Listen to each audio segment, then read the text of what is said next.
Duck Hunt by Joe R. Landsdale. There were 3 hunters and their dogs. The hunters had shiny shotguns, warm clothes, and plenty of ammo. The dogs were each covered in big blue spots and were sleek and glossy and ready to run. No duck was safe. The hunters were Clyde Barrow, James Clover, and little Freddie Clover, who was only 15 and very excited to be asked along.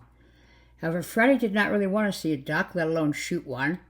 He had never killed anything but a sparrow with his BB gun, and that had made him sick. But he was 9 then. Now he was ready to be a man. His father told him so. With this hunt, he felt he had become a part of a secret organization. One that smelled of tobacco smoke and whiskey breath, sounded of swear words, talk about how good certain women were, the range and velocity of rifles and shotguns, the edges of hunting knives, the best caps and ear flaps for winter hunting. In Mud Creek, the hunt made the man. Since Freddie was 9, he'd watched with more than casual interest how when a boy turned 15 in Mud Creek, he would be invited to the hunting club for a talk with the men. Next step was a hunt. When the boy returned, he was a boy no longer. He talked deep, walked sure, had whiskers bristling on his chin, could take up with assurance of not being laughed at, cussing, smoking, washing women's butts as a matter of course. Freddie wanted to be a man, too. He had pimples, no pubic hair to speak of. He always showered quickly at school to escape derisive remarks about the size of his equipment and the thickness of his foliage, scrawny legs, little gray, watery eyes that looked like ugly planets spinning in white space. And truth was, Freddie preferred a book to a gun. But came the day when Freddie turned 15 and his father came home from the club, smoke and whiskey smell clinging to him like a hungry tick, his face slightly dark with beard and tired-looking from all-night poker. He came into Freddie's room, marched over to the bed where Freddie was reading Thor, clutched the comic book from his son's hands, sent it fluttering across the room with a rainbow of comic panels. "Nose out of a book," his father said. "Time to join the club." Freddie went to the club, heard the men talk ducks, guns, the ways of smoke and blood, how the smoke and blood smelled on cool morning breezes. They told him the kill was the measure of a man. They showed him heads on the wall. They told him to go home with his father and come back tomorrow bright and early, ready for his first hunt. His father took Freddie downtown and bought him a flannel shirt, black and red, a thick jacket, fleece-lined, a cap with ear flaps, and boots, waterproof. He took Freddie home and took a shotgun down from the rack, gave him a box of ammo, walked him out back to the firing range, made him practice while I told his son about hunts and the war, about how man and ducks died much the same. Next morning, before the sun was up, Freddie and his father had breakfast. Freddie's mother did not eat with them. Freddie did not ask why. They met Clyde over at the club and rode in his Jeep down dirt roads, clay roads and trails, through brush and briars, till they came to a mass of reeds and cattails that grew thick and tall as Japanese bamboos. They got out and walked. As they walked, pushing aside the reeds and cattails, the ground beneath their feet turned marshy. The dogs ran ahead. When the sun was 2 hours up, it came to a bit of a clearing in the reeds, and beyond them, Freddie could see the break-your-heart blue of a shiny lake. Above the lake, coasting down, he saw a duck. He watched it sail out of sight. "Well, boy," Freddie's father said. "It's beautiful," Freddie said. "Beautiful, hell. Are you ready?" "Yes, sir." On they walked, the dogs way ahead now. Finally, they stood within 10 feet of the lake.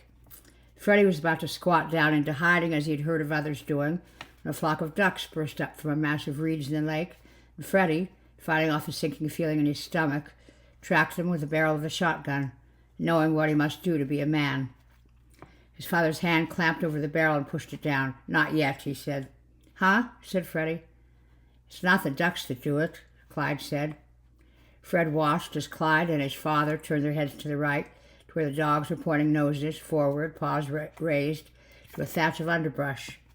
Clyde and his father made quick commands for the dogs to stay, then led Freddie into the brush, through a twisting maze of briars, out into a clearing where all the members of the hunting club were waiting.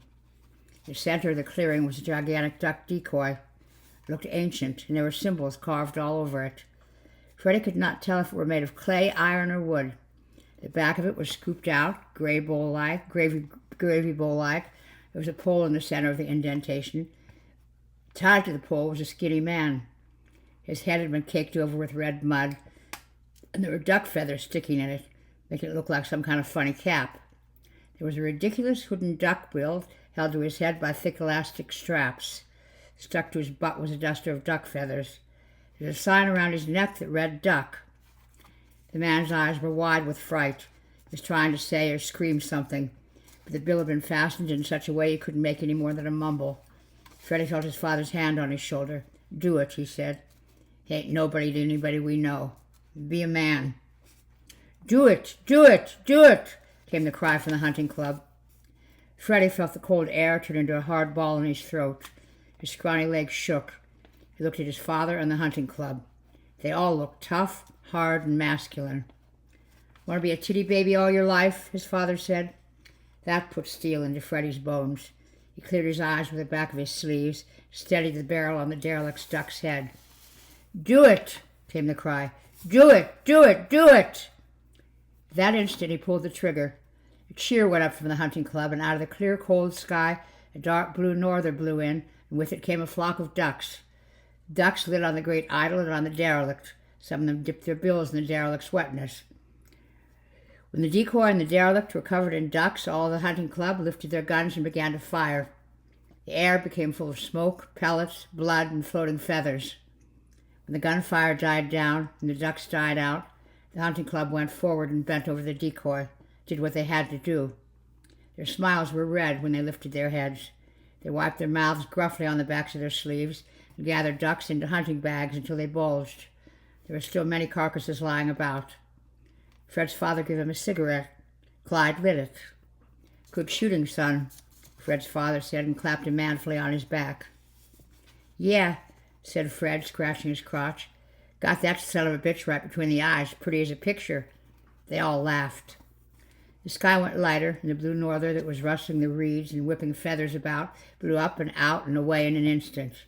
As the men walked away from there, talking deep, walking sure, whiskers bristling on all their chins, they promised that tonight they would get Fred a woman.